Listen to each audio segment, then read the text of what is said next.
Bonjour à tous. Bonjour mes frères. Je reviens vers vous avec cette vidéo du président Samuel Eto'o.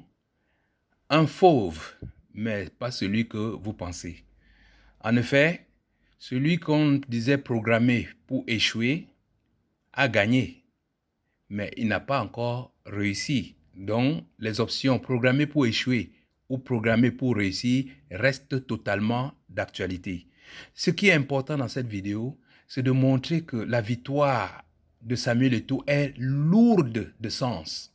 Et je vais vous présenter quelques jurisprudences et surtout le grand dilemme de Samuel Eto'o qui consiste à mettre sur la balance son échec ou sa réussite. Soit il reste un sardinat fidèle à la bande à Biya et il va échouer, soit il est obligé de s'opposer à la bande à Biya pour réussir.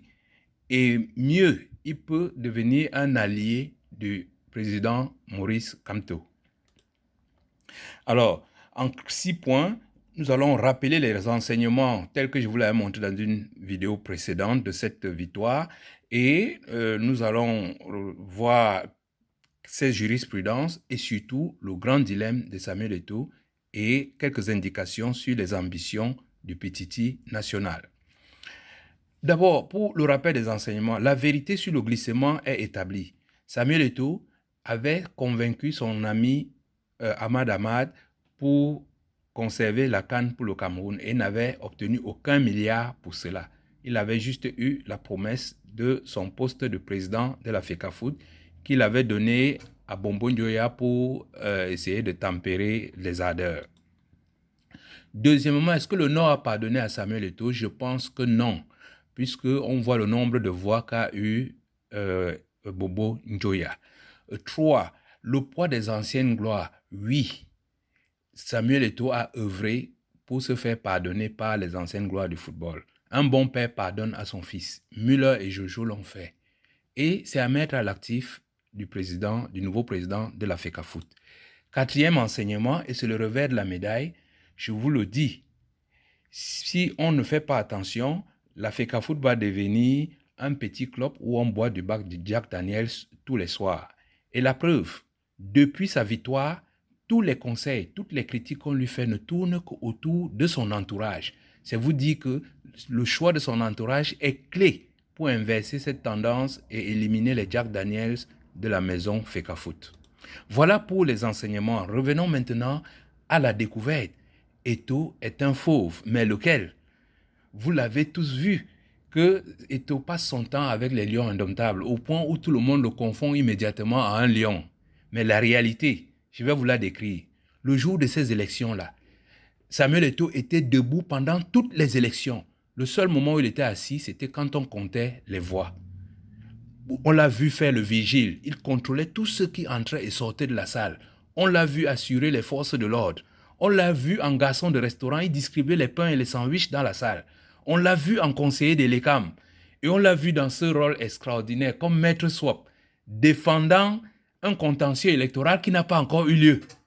Donc c'était fabuleux. C'est pour vous dire que Samuel Eto'o dans cette position était prêt à bondir sur tout ce qui bouge. Et à ce titre-là, Eto'o est une panthère, ce n'est pas un lion. Et pas n'importe quelle panthère.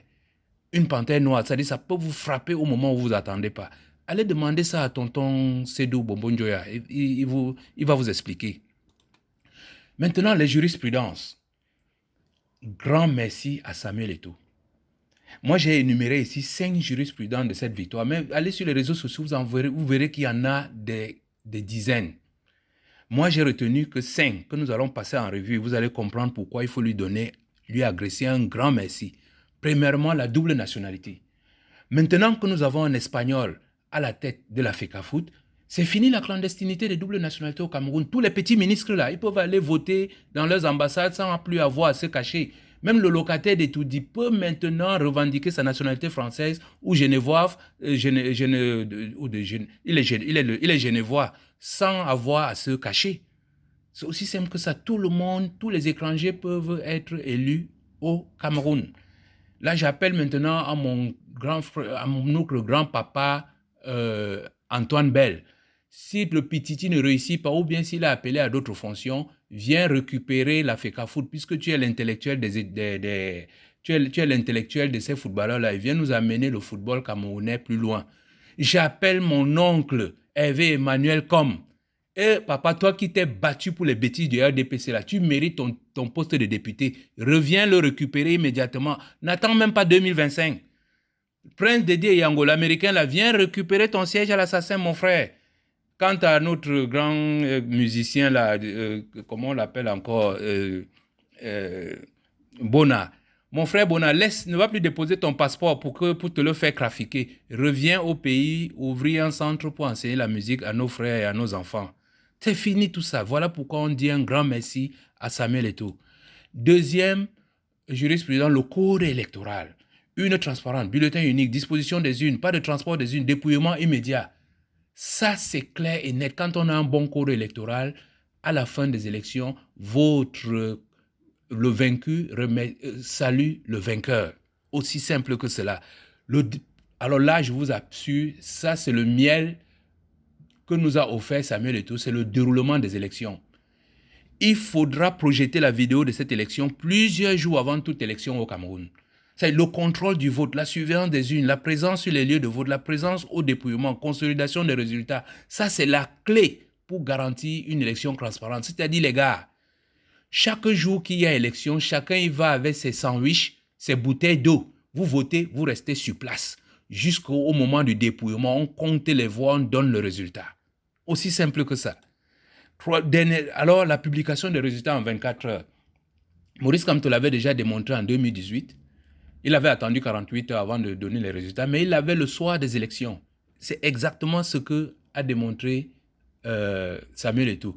Les résultats d'une élection sont possibles immédiatement après le dépouillement. On voit ça dans tous les pays. Et Samuel Eto'o l'a montré, CQFD. Maintenant, en dernier, jurisprudence, la confirmation du veto Kamto. Donc, ça a fait le résumé de tout ce que nous venons de voir. C'est-à-dire que quelqu'un ne peut pas rester à Etoudi, il ne fait pas de campagne et il gagne. Sedou Mbombo Ndia n'a pas fait de campagne. Il ne pouvait pas gagner Samuel Eto'o. Donc, gagner une élection qu'on n'a pas organisée, c'est possible. Biya a organisé les élections en 2018, Maurice Kamto a gagné. Sedou Mbombo Ndia a organisé en 2021, Eto'o a gagné. Donc, ce sont des choses possibles. Les résultats sont possibles en 24 heures. C'est ce qu'on a déjà récité tout à l'heure. Et puis, le code électoral, un code électoral transparent est possible. Voilà les jurisprudences qu'on peut tirer de cette victoire de Samuel Eto'o. Vous pourrez voir d'autres. Allez suivre tous les débats sur le réseau social ou dans les télévisions. Maintenant, venons-en au grand dilemme de Eto'o. Eto'o veut réussir. C'est un gagnant. Mais la FECAFOOT est dans le train Cameroun. Un train qui est piloté par le RDPC et le Renouveau, avec le résultat qu'on connaît, c'est l'échec total sur tous les plans, social, développement économique, sport, culture, éducation, politique. Et la FECAFOOT est un wagon de ce train. Comment allez-vous faire avancer un wagon qui est dans le train de l'immobilisme? C'est là tout le challenge, tout le dilemme qui s'offre à notre frère Eto'o. Je dirais même plus. Si je vous dis que ce train est à l'arrêt, que ce train est en panne, que la locomotive est fracassée, que le conducteur est mort, que les rails ont disparu, mais vous voyez très bien que sa tâche est plus lourde. Ça nous ramène à ce qu'on disait, programmer pour échouer ou programmer pour réussir. Il n'a pas le choix. S'il est dans ce wagon, il peut rester, il peut garder la locomotive du RDPC avec l'assurance qu'il va échouer lamentablement, ou bien pour réussir, il doit espérer que la locomotive change. Et il y a deux possibilités pour que le conducteur change. Soit lui-même il prend les commandes, soit il aide Maurice Kamto à prendre les commandes de cette locomotive. Et il y a une solution intermédiaire qui vient du fait que la FECAFOOT est sous la double tutelle et de la République du Cameroun et de la CAF et de la FIFA. Ça veut dire quoi? Ça veut dire que Samuel Eto'o doit extraire le wagon FECAFOOT du train du Renouveau pour le mettre dans le train de la FIFA et de la CAF. Ce qui va pouvoir lui permettre de faire avancer. Et vous savez que ça, c'est totalement impossible, car tout se passe au Cameroun, ou dirigé par le RDPC, programmé pour échouer. Donc, cette solution intermédiaire n'est pas vraiment je veux dire, ce n'est pas la plus plausible. On se retrouve donc avec toujours les deux extrêmes, échec ou réussite. Alors Samuel Eto'o peut plonger dans cette huile de sardine en eau profonde et être sûr qu'il va échouer en restant fidèle à la bande Abia, soit il s'oppose à la bande Abia. C'est la seule chance pour lui de réussir. Or, connaissant les ambitions du Petiti national, je peux vous dire, il vise la CAF ou la FIFA et même plus loin, il vise la présidence de la République du Cameroun. D'où son extrême amitié avec George Weah. Donc, je vous le dis, or, si quelqu'un veut réussir à des stades plus élevés, il est obligé de réussir à la FECAFOOT. Ça le condamne donc à s'opposer à la bande Abia. Donc, opposition camerounaise, souhaitez la bienvenue à un nouveau allié qui est Eto'o Samuel, le président de la FECAFOOT. Mais est-ce que Eto'o peut devenir un allié de Maurice Kamto? Ça, c'est vraiment une question intéressante parce que Maurice Kamto, le marqueur de pénalty, tout comme Samuel Eto'o, veulent le changement dans ce pays. Mais Samuel Eto'o pense toujours qu'il peut faire le changement étant à l'intérieur de ce wagon que je vous ai montré là. Ce n'est pas possible. Donc, il faut exactement changer le conducteur de la locomotive. Soit il apporte son soutien à Maurice Kamto et il se focalise sur le football, soit il dit, eh bien non, je vais laisser le football et je vais aller prendre la tête de la locomotive et entraîner avec le wagon du football. Donc, c'est là où va se dessiner l'alliance entre Maurice Kamto et Samuel Eto'o. S'il veut devenir président de la République, il ne soutiendra jamais Maurice Kamto. S'il veut se consacrer au football, il soutiendra le marqueur de pénalty. Cela m'amène donc à vous donner quelques indices. Premier indice, regardez cette image de Samuel Eto'o dans ses activités courantes où il assiste à l'investissement humain. On voit souvent ça à Douala, à Yaoundé et tout ça.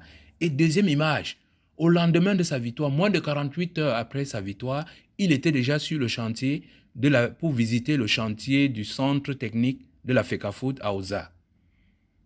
Moins de 48 heures.